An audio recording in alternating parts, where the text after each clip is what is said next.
came in and introduced Heather. Heather, you introduce yourself and you're going to tell us what we're going to talk about. Thank you. Okay, thank you.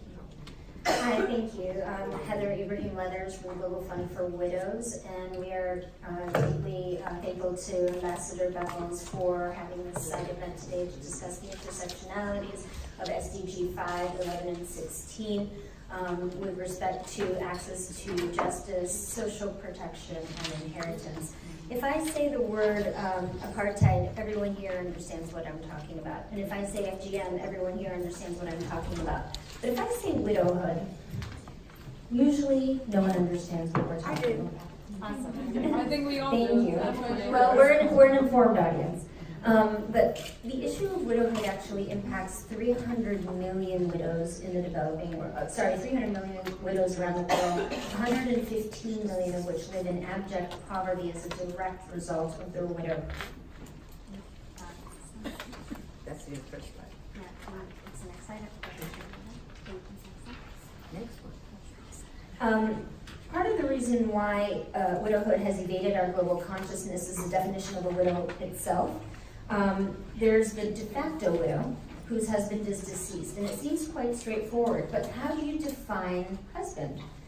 If it's a statutory marriage and there's a marriage certificate, then it's quite straightforward. But in most of the developing world, or in the global south, most marriages are actually not statutory. They're either religious or customary, for which there's oftentimes, and most of the time actually, no registration and usually no certificate of marriage. If there's no marriage certificate, how does one collect a death certificate? Then there's the issue of the functional widow, whose husband has abandoned her. But has he abandoned her voluntarily or involuntarily? If he's abandoned her involuntarily, is it because of actions of state, or is it actions of non-state actors? Does the state wish to call him deceased at any point in time and issue a death certificate, or will we ever be able to have ISIS make that admission? Either case, it's very complicated and very messy. The other issue is that of misunderstanding. Global Fund for Widows, when we first started, I thought that widows were typically older women whose husbands were deceased. I was wrong.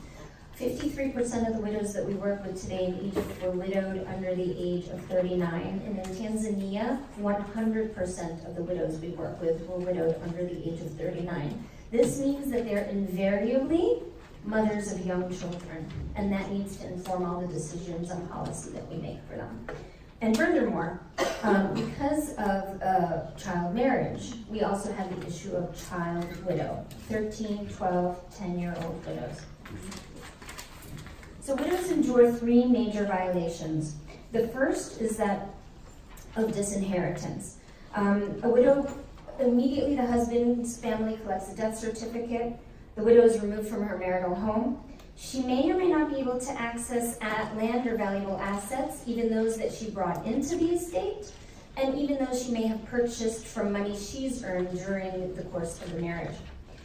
She may or may not be able to inherit her own children. And this can be due to varying matrilineage and patrilineage lines that actually assess greater value to the children as opposed to the woman in the estate. And finally, if there's been a bride price or dowry paid, she might actually become part of the estate. There's also the issue of the violation of discrimination. 39 countries prohibit a widow from inheriting, and 102 of them actually have some sort of institutionalized economic barrier or social barrier that prevents her from actually inheriting the estate.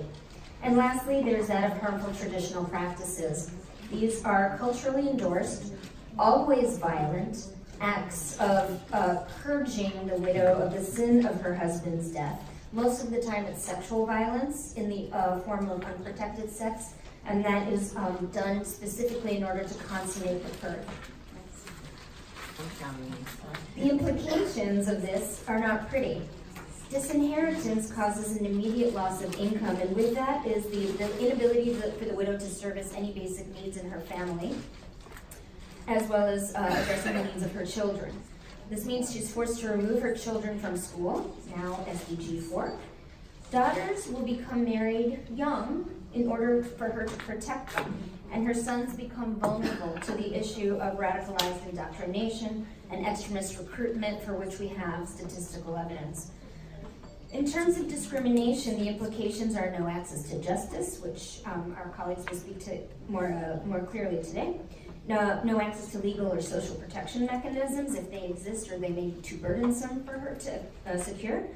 No economic opportunity because she might have the burden of young children as well as the burden of not having viable skill sets or marketable skill sets. She might not have the ability to enjoy dignified work. And finally, harmful traditional practices goes without saying: spread of HIV/AIDS, ostracization, fear, shame, and the risk of being drawn into a world of trafficking. In all instances, she loses her voice, and with that loss of voice is what has kept that issue of widowhood from reaching our global consciousness. What does that mean? It means this.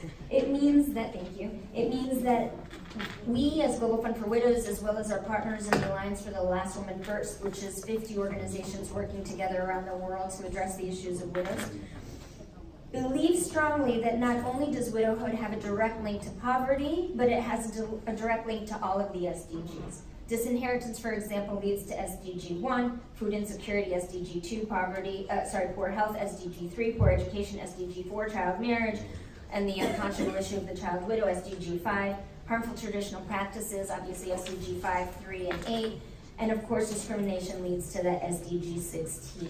We cannot actually attain the SDGs without addressing the issue of widowhood. So what do widows need? They need economic empowerment, they need access to work, access to capital, and ability to generate sustainable incomes. They need laws to protect them. These laws must be equitable. They need access to justice. They also need criminalization of acts of disinheritance against them, as well as criminalization of harmful traditional practices. And they need social protections. Social protections, for example, in marital law. Marital protections are critical. Every marriage, just like every birth and every death, must be documented and registered in order to alleviate any ambiguity of the role that the wife and the widow played in the marriage. And there have to be clear and equitable succession laws. Death certificates must only be collected by the surviving wife, period. Kenya just implemented this last year and it is working. And in terms of the missing, let's define a statute of limitations or some period of time for which the widow can then call her husband deceased, move on with her life, claim social protections, and claim an inheritance. Okay, social protections and cash transfers are also critical. They alleviate the burden of poverty. And finally, education of children. We've spoken with representatives covering 5.2 million widows, some of them in the room here today. The first request that widows ask for is, please keep my kids in school. So let's keep our kids in school. Namibia has done this in terms of marital protections. They have equal rights in marriage, equal rights in ownership, banning the man as head of household. Guess what? Namibia ranks 10th in the world in the Gender Gap Index and receives the highest ranking in the African Union's Economic Empowerment Scorecard. SDG 1, 2, 3, 5, 10, 11 achieved. India implemented social cash transfer for widows to address the 46 million widows that they have. The results showed not only improvement in the burden of poverty, but an increase in their social status as women of means because they receive their pension payments through a bank account. And finally, the final slide shows that mom always knows best. In South Africa, they implemented the child support grant. 98% of those children receiving those grants are children of widows or female heads of households. With this came a 5% reduction in poverty head count, a 45% reduction in the destitution gap, and 45% drop in underage pregnancy. Social protections work, access to justice works. We need to end disinheritance in order to be able to achieve the SDGs. And I thank you for this.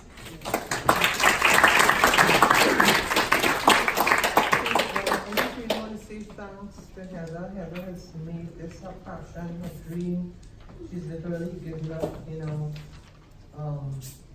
a very nice, cushy job on Wall Street and dedicated her life to this. And Heather, thank you very much. And it's taken a little while, but it's bearing fruit, and I think that you I hope you feel a lot better today by what you're seeing. Okay, so I want to, since you talked about Kenya, we recently met Nayakan June, the Timeless Women of Wonder, Kenya. Nayakan, the floor is yours.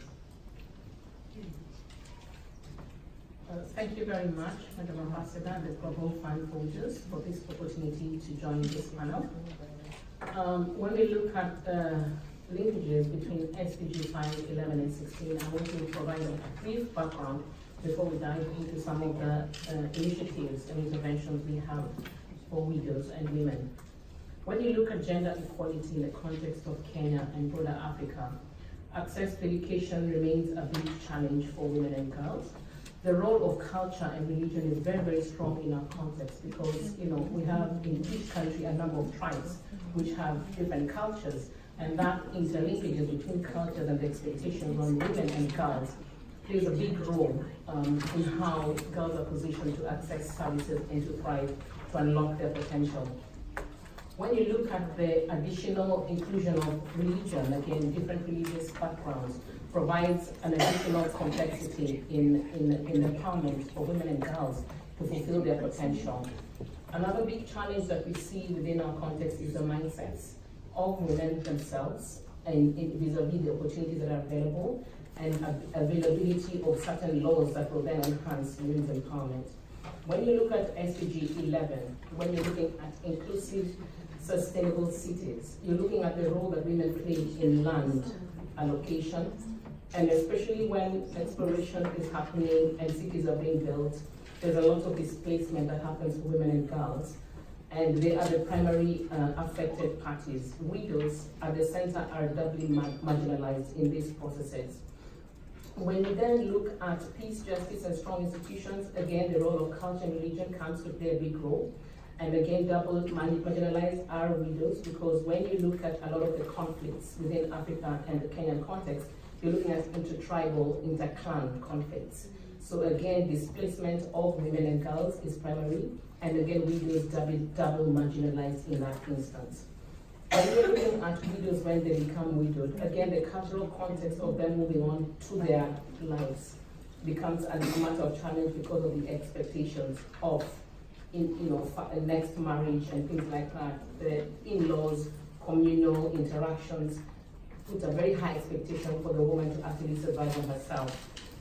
Inheritance, as we have had before, also that places women in a disadvantaged position because they have no say, especially in our context in Africa and Kenya. There are many tribes that pay dowry and then belong to the tribe, and you have the right to be inherited, again, which disadvantages the children that come out of that marriage. Where children are concerned, you find that the girls are, again, doubly affected because priority will be given to boy children from a cultural perspective.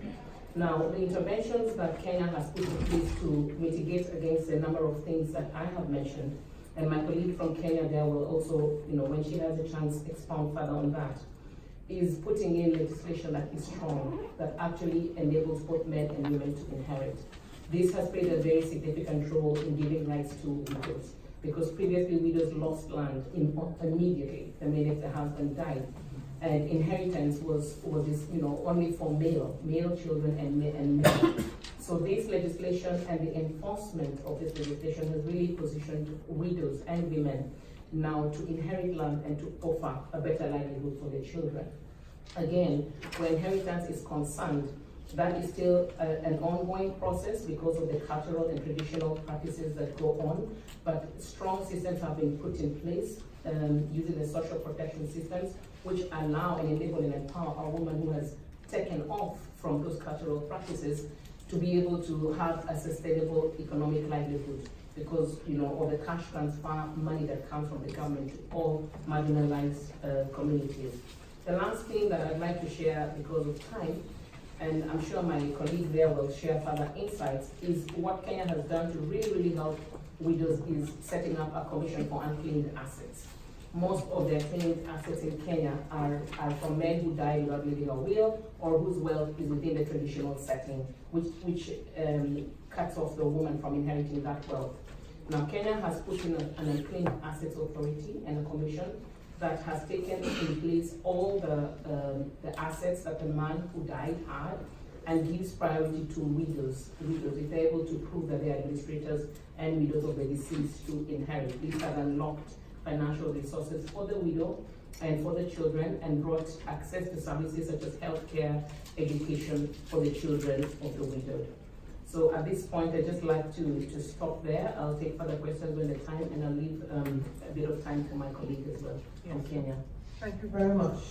Okay. So I'd now like to give the floor to our other sister from Kenya, Diana, is that correct? Kamani. Thank you. The floor is yours, Diana. Thank you so much. Thank you, Nyakan, for such a wonderful presentation. Nyakan has spoken, but I also want to speak as a widow who got disinherited. I got widowed in 2013 out of domestic violence, and then my husband killed himself. This is how my journey of starting to work with widows started. Because I lost everything, I remained with only a phone on my hand. My in-laws broke into my house when I was in hospital, and they carried away everything. And this is when I thought, is this what widows go through? And I decided change must start with me. This is how I ended up forming a widows organization, and then we reached out to our government.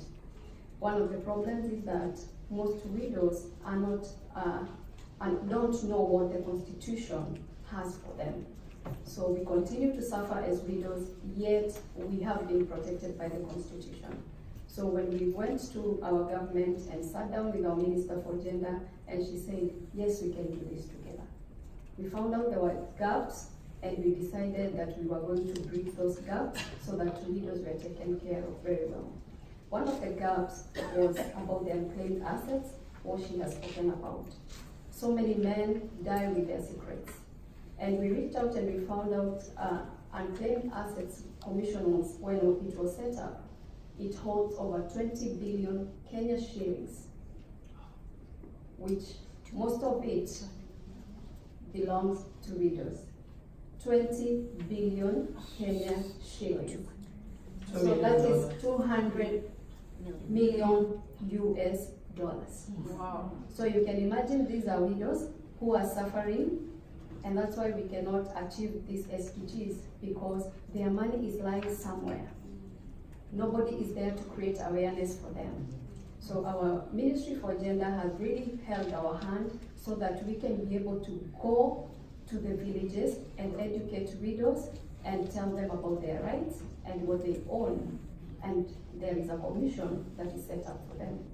Also, creation of the Commission on Administrative Justice was a relief for widows in Kenya. We call it the Ombudsman Commission, where widows can report what they are going through.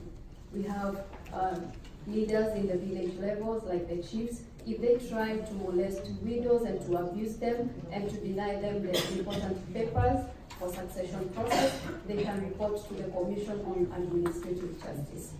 Then we also have the Kenya National Commission on Human Rights, where widows still can go and report whatever they are going through. So it has become a relief for widows in Kenya, and this has been happening. So many widows have been disinherited, but it is because they never knew where to run to. Then, besides working with our government, we have also tried to reach out to other organizations globally, and it was this time when we tried to Google and we came across global funds for widows, where now at least we can work together as partners, and they're supporting us. We are working on setting up the first widows circle in Kenya together with the Global Fund for Widows. So all these SDGs can be achieved if only we hold our hands together and we support the organizations. Thank you.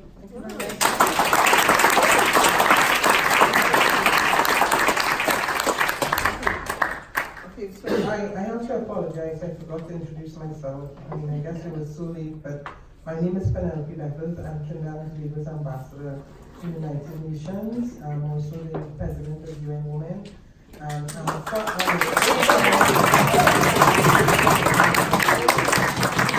good friends of our women. There's also a very special person in the room, because as a result of their mission, we are able to have this event today. It's my good friend and my brother from St. Kitts, the ambassador, Sam Congo. Let's give him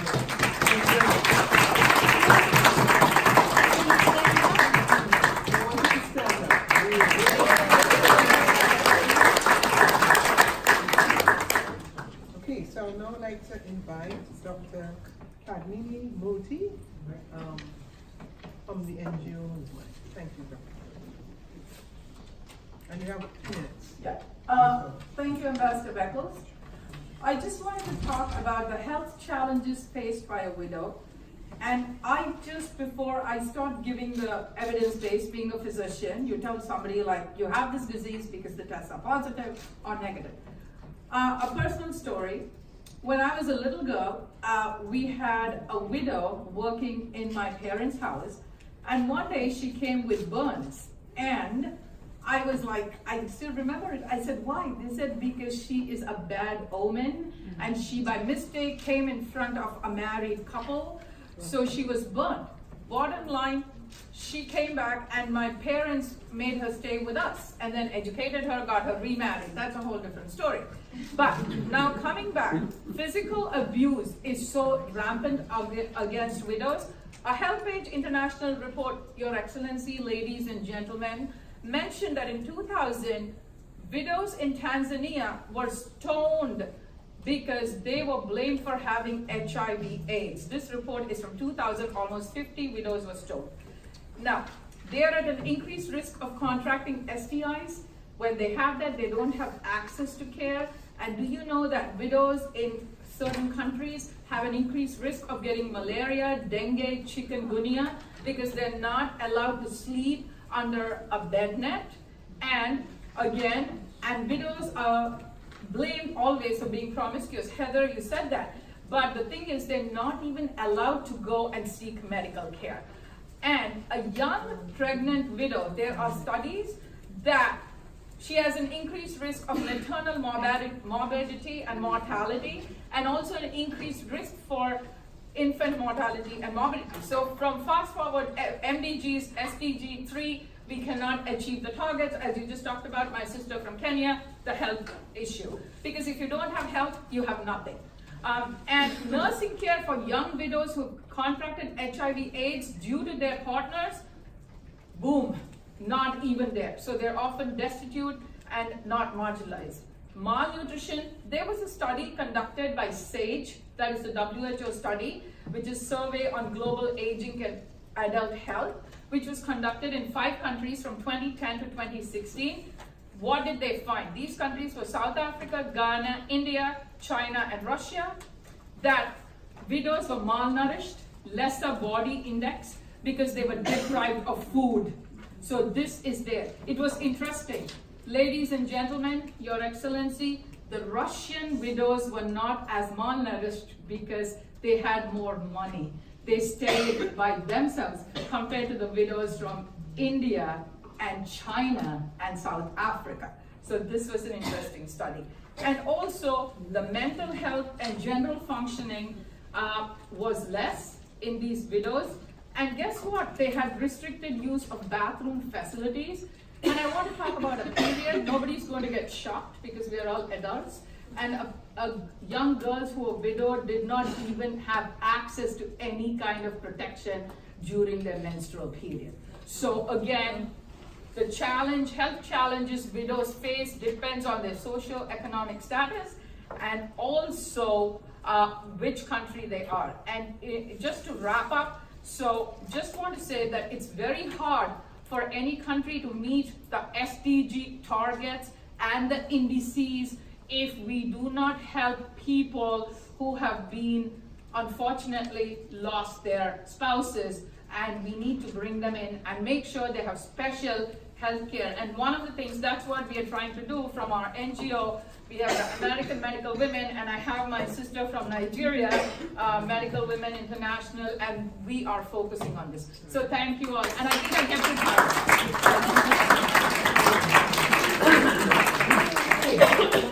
Okay, so we have something special for you here this evening. And so come on, Vita, could you introduce Vikas, please? Good evening, everyone. How are you all feeling today? Are you all energized? I know it's the afternoon, so I know you all feel a little tired, but we have a very inspirational speaker and presenter next. His name is Mr. Vikas Khanna. He's a chef, author, and filmmaker, so I would like all of you to please give him a warm welcome as he would like Hi, I'm Vikas Khanna, and I'm really honored to be here. When Ambassador Beckers told me that I'll be speaking here, many years ago in 2011, I was shooting for my book, a cookbook, in which we were documenting Festival of Colors, that's Holi. And it was the beginning of spring, and I'm shooting for the book, and as I walk out, it was in Vrindavan. It's a city in North India, supposed to be the place where Lord Krishna lived. And I was walking out, I saw hundreds and hundreds of women in white clothes standing on the side of the lanes. And everything was drenched in color, the walls, the people, everyone, but they were in pure white. And I was walking by, and this guy who was my tour guide who said that, be careful, this shadow is inauspicious, don't go close to them. And it's just like, we are in 2011, we are planning to reach the Mars. You have an Indian chef who's received a Michelin star by now. I thought we are okay. But it was not okay. As I was passing by, there was a 94 or 95-year-old woman who was standing there very short. And she bowed to me and she did this to me because I just waved at her. And that just broke my heart. I thought, within this kind of thing, people still have this courage to be thankful. That little bow to me, I wouldn't say that it changed my... I can't forget it. I couldn't get her out of my mind. I come back to New York same night, and I wrote an article for New Yorker or New York Times. If I was writing about cooking, I'm sure it would be published, but nobody cared about it. I went back to my normal life till 2013. There was a law passed in India in 2012 by Supreme Court of India against non-discrimination and rehabilitation of women, widows in India. And post that decision, these women who were not allowed to touch color their entire life, they played with the color for the first time. And I'm not a filmmaker, I'm actually nothing, I don't know, but it was so much to me that, being a chef, everything was about color, and to punish these women to live without color. Most of them live in ashrams, just waiting to die next morning. And after that Holi played, I went back to Vrindavan, and I found that lady who bowed to me. And I'm going to post a picture tonight, and nobody knows how she looked like. And just to promote my Instagram too. But it was the beauty which we are celebrating today about equality, dignity, and to remove shame from this. Because most of them are girl widows and child widows. They have no way to go and no way to leave. So I actually created an entire movie on it. It's called The Last Color, and which has got picked up by many film festivals around the world, and I'm very proud of that. And we're going to show you a small teaser from the movie, which is a little girl who's a rope walker, a tightrope walker. She promises a widow that they will play Holi together. But she dies the day before Holi. And how this girl is inspired, and instead that she couldn't keep her promise, she helps, it's fiction, she helps to change the law that every widow will be allowed to play Holi. So that's my little teaser.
that in New York yet. The film was premiered at Palm Springs International Film Festival. It's going to travel to almost 16 more festivals. But I'm going to show you the last clip, which is inspired by the real Holi when the widows played. And that clip is really one of the most precious part of the entire movie. And we're going to show it. You're the first people to see that actually. Oh, wow.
Wow. So you see that? No, If you want to just read it. In August 2012, the Honorable Supreme Court of India passed orders for the rehabilitation and empowerment of widows. Post this historic decision in March 2013. They played Holi for the first time. This day, the color became a symbol of rebirth, marking the end of a dark era finally sprinkled. I'm not a public speaker at all, but every time I see that woman appearing again in the color, I feel I've all the widows who raised me in my family or in my country. I've colored all of them. I feel that I've sprinkled, splashed them with pink color. And, you know, I hope.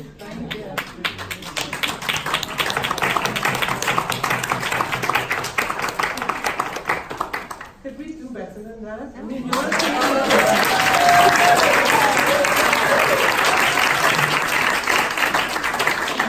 think about it. You actually saw it before everyone else. So on Mother's Day, you know, we got very lucky that just yesterday I came to know that my movie has been selected by New York Indian Film Festival, which is the largest film festival in New York countries. And this is selected for the closing night film on Mother's Day, and that happened to be Mother's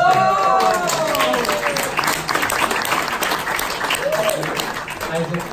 It was yesterday. I'm not allowed to. How we're taping it? We're not allowed to announce it yet. Nobody heard it. Okay, so please don't go on for that. I'm very serious. Do not put it up on your. You can. You sure? Yeah. We don't want to get into any trouble, okay? Okay, I didn't see it.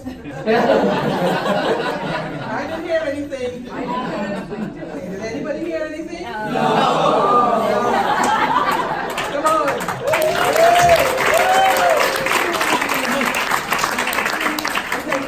Around the sign-up sheet, so when it's ready, people. Yeah. Okay? Absolutely. Thank you. Absolutely. Thank you very It much. will come to life, I know that. You know, and I'm a chef and I did not know how to make a movie. But I went because I believe in something, because when you have, that woman kept me going. And you know, I asked her what was her favorite memory as a child, and she said something which is still, it's a part of the movie's dialogue. She's saying, you know, as a child, my favorite memory was playing with color on Holi.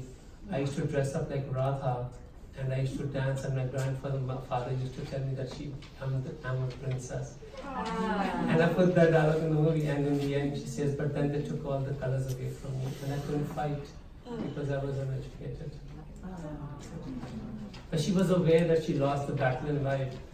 But I thought she chose me out of all that crowd. She just looked straight into my eyes. She felt, this guy seems to be crazy enough. I'm thankful that I completed it. Thank you. Wow, okay, so, we just have a couple more, and we're gonna take some questions. Okay, now, the operative word is a chef. You all got that? So he did not tell us where's the restaurant, how we can come and eat, and we can look at the movie and celebrate. That will be question time. Okay, so we now have Dr. A.H. Munjuri Kabir, Senior Policy Advisor, Rule of Law, Justice and Security, UN Women. Doc, the floor is yours. Thank you, Ambassador. I was already challenged when I was last moment told that Ambassador Beckles would moderate, and I thought that, okay, I have seen her moderating UN Executive Board as chair, and she was formidable. And then she put me after Chef Vikash Khanna's incredible visual. So it's a little bit unfair, Ambassador. You are putting me in a troublesome position. You are very competent and capable. Thank you very much. I'm a lawyer, so I would go a little bit legalistic point, because I think the colleagues have done already good justice to the linking the SDGs. I don't think that required any more elaboration. And your powerful visual, Vikash, just reminds us once more time that intersectionality is so much real. From a UN Women perspective, when we spoke about women and girls, we not necessarily immediately delve into all the subsections and sections in terms of discrimination that women face globally. Because you have categories. Because when we were discussing at the early days of SDGs, how do you really implement the leaving no one behind principles? Because you have women who probably from indigenous group are widowed, and perhaps with disabilities, you will see the levels of intersectionality could come into play and create the odds. You have ethnic minorities, you have linguistic minorities, and you can play every single category of those who might be seen as leaving no one behind principles fallout, and widows could be worse off in each of the categories.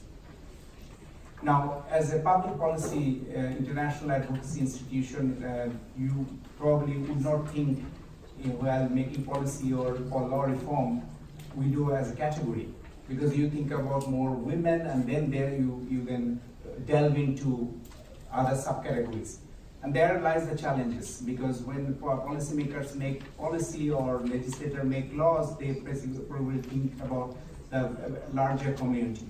But as you are all powerfully explaining the challenges widows face, I just looked at a number of justice programs that UN Women globally did, and some of the basically lessons learned in a very short way. If I mention that, you will immediately connect.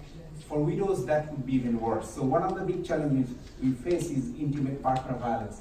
Now you might think that, okay, that's not applicable to widows, but the widows are worse off because they are also victim of violence that is inflicted on them, not by probably partners, but all the relatives and the family and the class and the society believing. So the impact is even higher. You look at the discrimination at work and the informality that we spoke about. And in the previous session, I was a speaker with the permanent mission of Nepal, and the challenges Nepal face there, as the ambassador was talking about informality. You look at widows' economic empowerment issues, their access to finance, access to banking services, access to inheritance, access to land. It just double down or triple down the whole challenges that women face. Thirdly, we're talking about unequal access to property that already touched upon.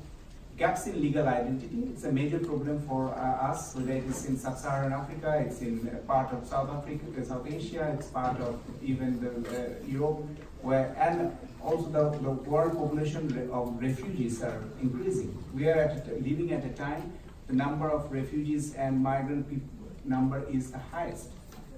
And think about the impact of the widows in those camps and the population. And then you look at the exclusion from decision making. It's a very powerful way of looking at it. We celebrate women in parliament, we celebrate the success of women in cabinet, but think about women missing the absentees, and then representation that doesn't happen, and then think about the impacts on the widows. And the legal system and rule of law, when you call about very, very state-centric and not inclusive at all. And all these challenges. So some of the areas that we are working on, one of the global programs that UN Women launched is discriminatory laws. Ambassador, you are aware of it, as Fonzile also did a side event during the last executive report. And discriminatory laws, we haven't found a single country which doesn't have a laws that are biased against women. And it's not necessarily there's a one typical trend. There are different trends of laws that really are biased against women.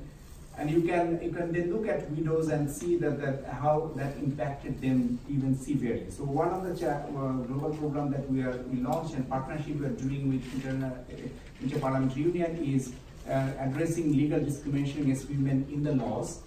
And the executive director of UN Women was challenging us at least next 2 years if we could remove some of the laws from the statutory books in next 2-3 years. We can perhaps claim modest success. That's one. Secondly, we are talking about that how we can increase the number of women as decision makers, not only as a member of parliament or presidents or cabinets, but also in the judiciary, in National Human Rights Commission, in rule of law institution, in police force, in army, in defense, so that the women's issues, including the issues of widows, are better handled. Because we have seen in the security forces, women are there, but they are given only these jobs. And we have real problem in UN peacekeepers where we're not finding enough women to be deployed. And that has an impact in the post-conflict and fragile states. We are looking at also the economic empowerment issues and legal empowerment in terms of the title. How do you transfer the title? How do you give access to the inheritance? That is a bigger issue because that also touches upon the religious button, that touches upon the customary law button, and that touches upon so many civil law issues. Then we are working with customary, informal and religious leaders, a number of programs that we have, which is a work in progress. But most importantly, and that would be my one of the closing appeal to all of you, invest in data and evidence on legal needs of women. And when I'm saying invest, it's not only the Department of Statistics in each country, but also in terms of how do you gather information. So your network is really gathering some of the powerful empirical evidence, and those evidence will be enormously useful for public policy making, for us to also engage with government and creating pressure perhaps in the high-level political forum, in universal periodic review, in different treaty bodies, so special procedure, country-specific mandate holders. So leveraging all human rights mandate holder, all political process at the helm of UN and member states together. If there is a sufficient political will, perhaps we can look at this film again in a couple of years to see if maybe world is a better place than it used to be when the film was made. Thank you very much.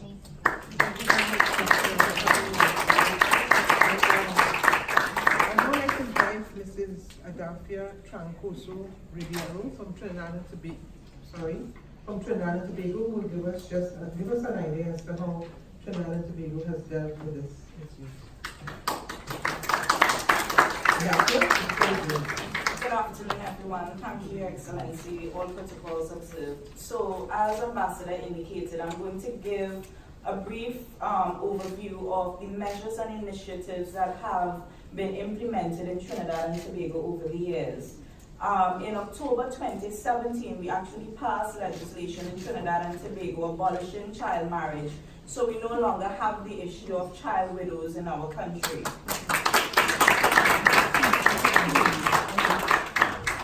And in fact, since the year 1934, Trinidad and Tobago has Widows and Orphans Pensions Act, which makes provisions for widows and widowers of public servants. So if someone is married to someone who is a public servant and that person dies, then they would be entitled to obtain that deceased person's pension benefits, which would be shared towards the widow as well as the children that exist in the family.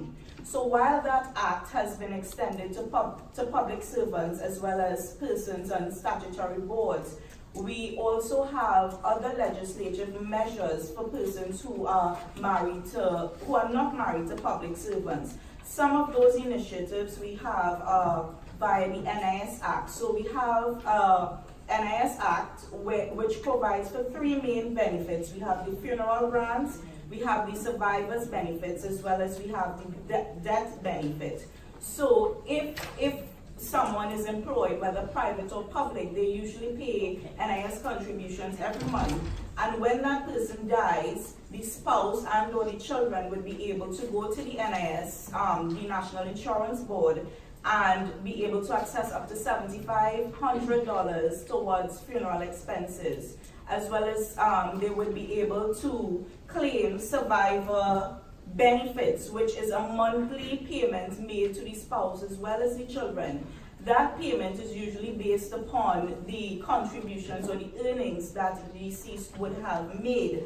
However, we are looking at a minimum of $600 per month that is paid towards the survivor. In addition to that, we also have the death benefit, which is specific to persons who would have died as a result of their employment or something that would have happened to them during the course of their employment. And those benefits are usually higher than the survivor benefits. In addition to that, the Ministry of Social Development also has various grants so that widows and widowers can access public assistance grants to help towards food and maintenance of the home and so forth.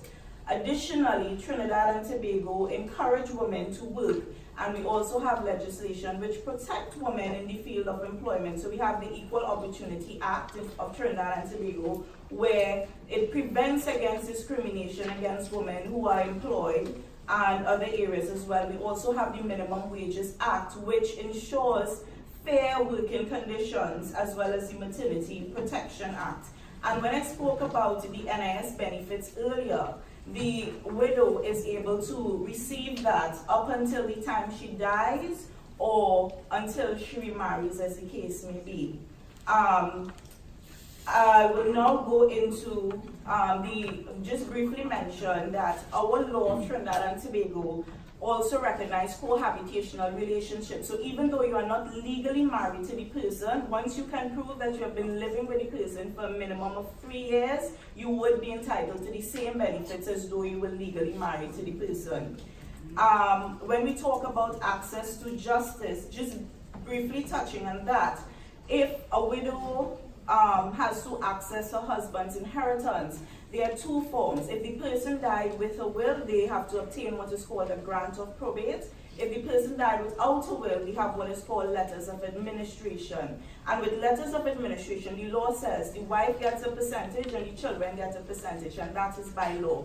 In order to access these grants, you have to go through the court of Trinidad and Tobago, and you would need the services of an attorney. And even if the widow can't afford the services of an attorney, they could go through the Legal Aid and Advisory Authority, and they would get the assistance at the expense of the state or at a very low cost. So these are some of the initiatives that Trinidad and Tobago have implemented over the years, and we are happy to report that it works towards the benefit of ensuring sustainability of widows.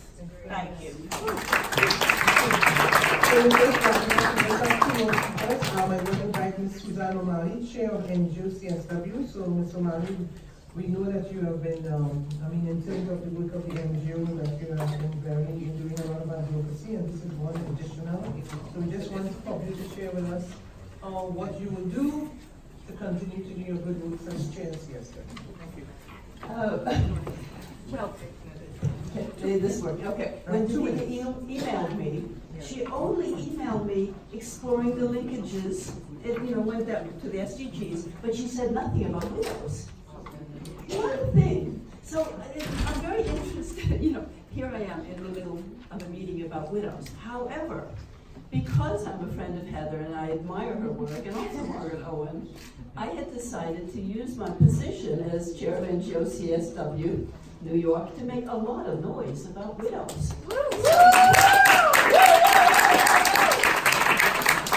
I invited Heather to speak. I got, like at the EU briefing for NGOs, I started talking about widows. And I did it, and that's how I got to know the ambassador, because I asked her a question about widows. Now, I knew she was a widows supporter because Heather told me. So that's why I asked you that question, so that then you would talk about widows, and then it got tweeted. It went zapping around the world, first the room, and then the world. And then England spoke in the afternoon about all the things they were going to do for widows. And it was a moment of great, great triumph. Now, do I know anything about widows? Not a whole lot. I must say, sadly, though, I had invited Heather to speak at NGO CSW, and these are big meetings, like 125, 150 people. And my husband died suddenly the day before. So I did not hear her speak that day, so I know a little bit more about widows. My oldest sister had done a lot of research on widows in the United States. So I won't speak a whole lot. I will just say, being an English professor, I took a look at your title and I parsed it like an English professor would do, taking the different bits of it. So I looked at first exploring the linkages between the SDGs, and I just, every single SDG is linked to SDG 5. And I just say that over and over again. If you do not look at gender equality, you're never going to, and everything has to be interlinked. The linkages are critical. All right, so that's my first point. My second one is working a lot with UN Women and also with the member states, particularly the Commission. I am convinced that if you do not pay attention to NGOs and civil society, you will never implement the SDGs. And it's so important that we work together, that we respect one another, and we work together. And in that way, we will implement, I hope, the SDGs. Because of I'm chair of NGO CSW, I'm very interested in Beijing plus 25. And the country reports and all that's going to be done. But it's also the 5-year review of the SDGs. So we need to put it all together. Just a few things about social protection. I hadn't thought much about social protection until I organized Consultation Day. And without social protection, there cannot be gender equality. I mean, it's just so clear. All of the aspects of social protection are needed for gender equality. I did say, 1 minute. What will I do with my minute? Two things. One is, I'm not going to gift it. One thing is, there was this wonderful young woman from Kenya, Faith, who the Anglican Conservancy brought here.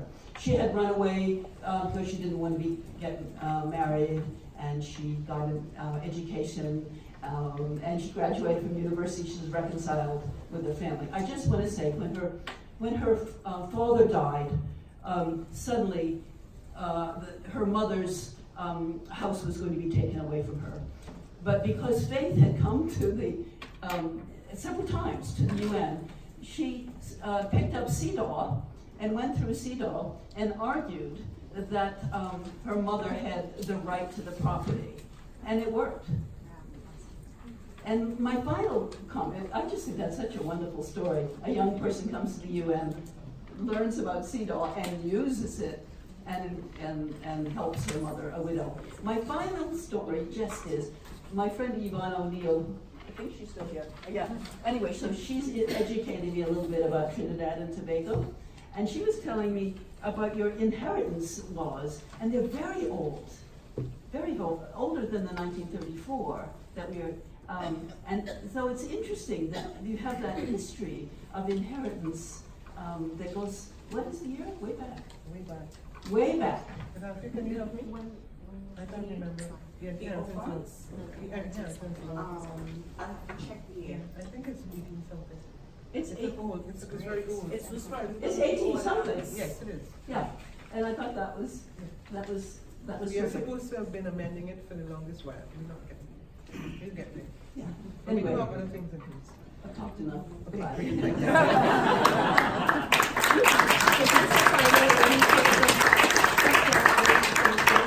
So Professor Judy Kurinaski, who's my good friend, who I can just call upon anytime, to help me, and she's done, Judy, I don't have much time to say thank you, but I really appreciate everything that you do. So you're a final speaker. Yes, and thank you so much, Ambassador, for inviting me to be part of this, and congratulations again on your being very deservedly the newly elected chair of UN Women. So I'm sure we all appreciate that, as we said before.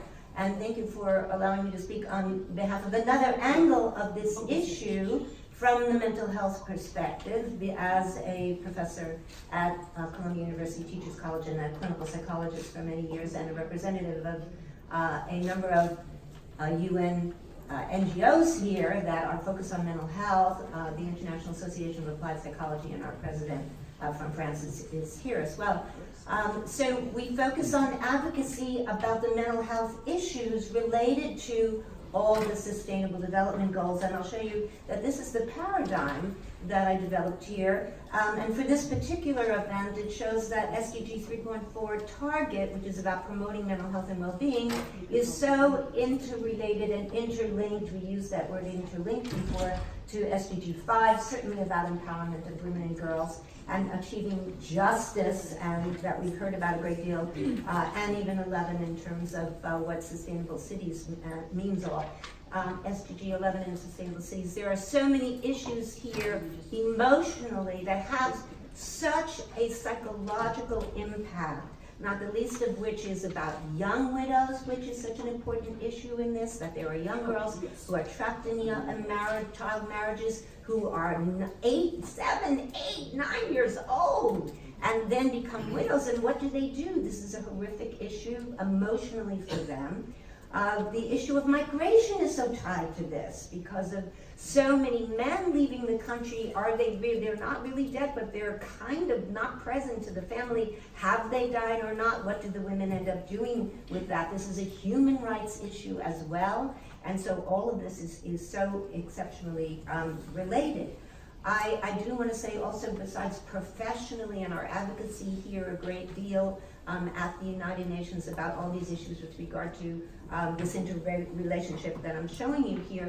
This is a personal issue for me, so I don't often share about my personal life, but in honor of you, Benny, I will. There are many widows in this room, so I feel safe to say I am also a widow.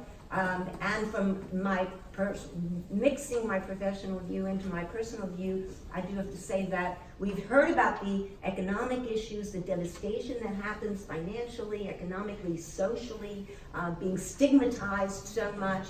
This doesn't happen as much in my country, in this world, but the emotional devastation for me is just tremendous. And for people that I know in this developed country, it's just astounding that I can cry so often, I hope I don't do it now, about losing my husband, about the regrets that I have that are so profound if I think about what I didn't say, didn't do, should have done, would have done, we didn't have children, why not? All of these things are emotionally devastating to widows besides all these economic things. Now, I don't suffer from the economic problems because I worked myself. It's not his money, it's my money.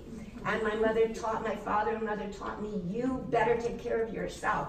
Because my father told me it's a mattress philosophy. You have got to have something to fall back on.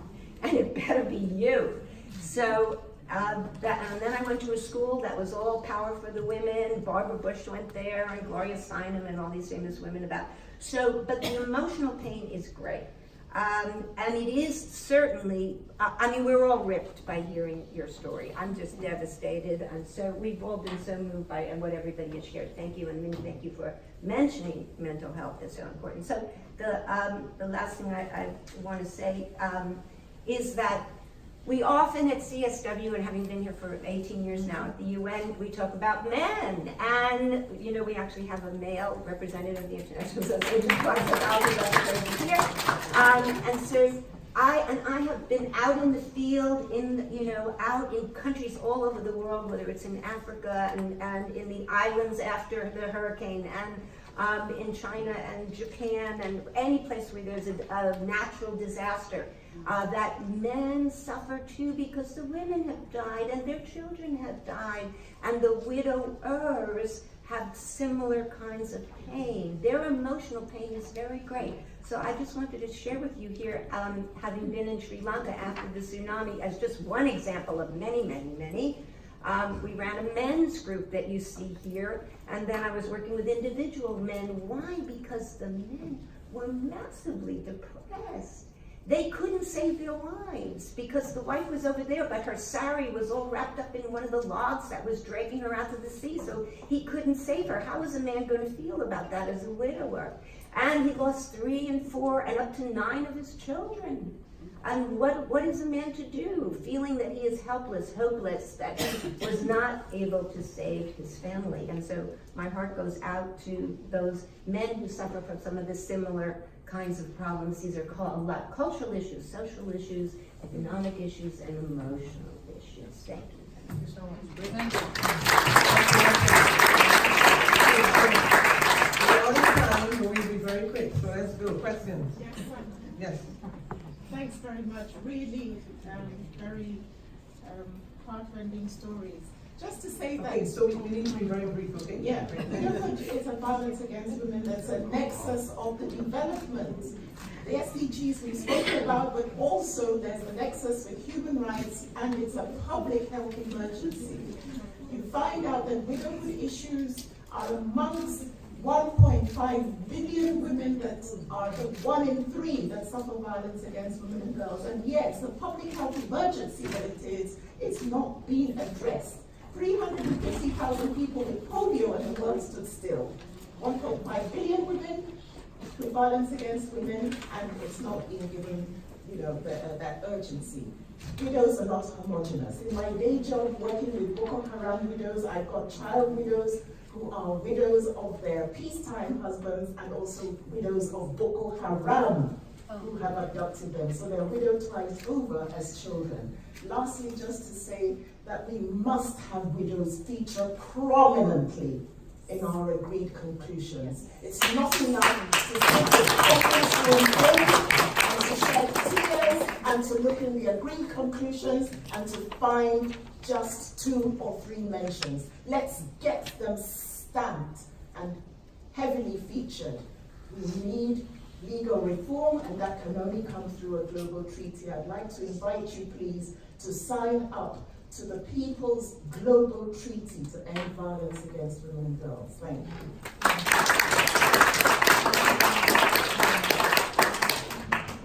Thank you very much.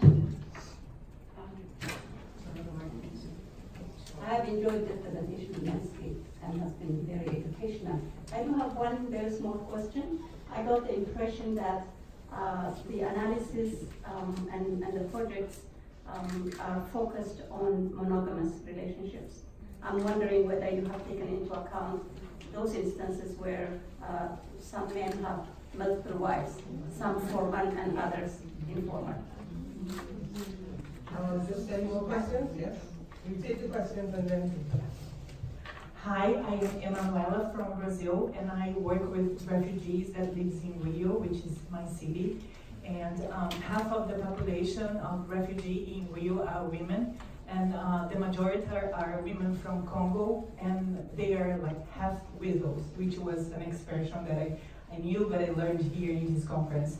And I wonder if there is any research regarding the rights these women can have once they are refugees living in another country with raising 3 to 5 children without no right.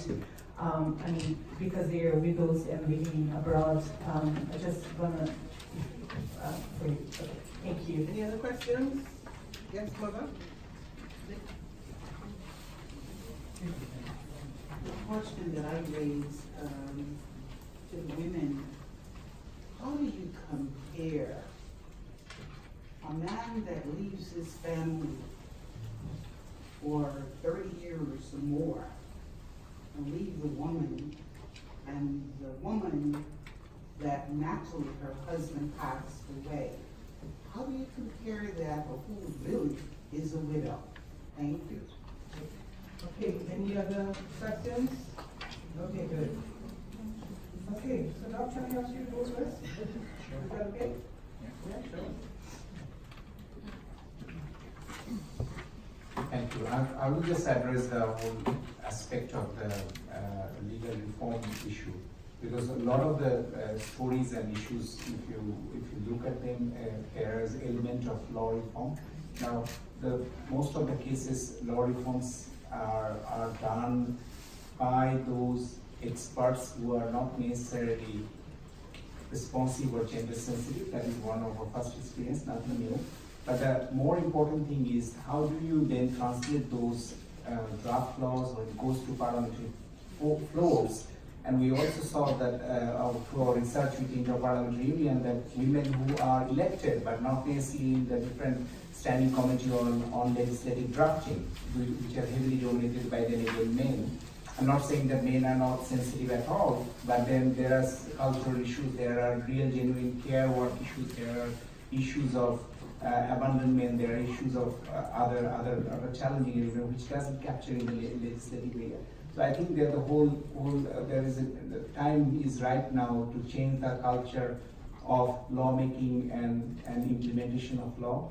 And through our global program, which is the only one initiative, but I think we look forward to partnering with the Global Network, your fund, and other funds, so that we can make it happen at the country level where it matters most. Thank you very much. Okay, thank you. Diana, you wanna respond? Yes. I want to respond to that question, the final one. And she asked about how do you name a woman a widow when the husband has been missing. I want to give an example. I went to several media stations in my country, and I received so many calls from women who were married. And they were asking me, does your organization accommodate widows of the living husbands? Because there are women who are already in marriage, but they are widowed. So look at this man who has disappeared for 3 years, 5 years, 10 years. I want to tell you, widowhood is not only the presence of a grave in your compound. Yeah. I want to address the question about several wives, because I work in certain cultures where there have been several wives, and when the husband dies, it's a balance between the fact that the women can come together and serve as a support system, which is always important. On the other hand, there's a lot of competition now, who it belongs to what, and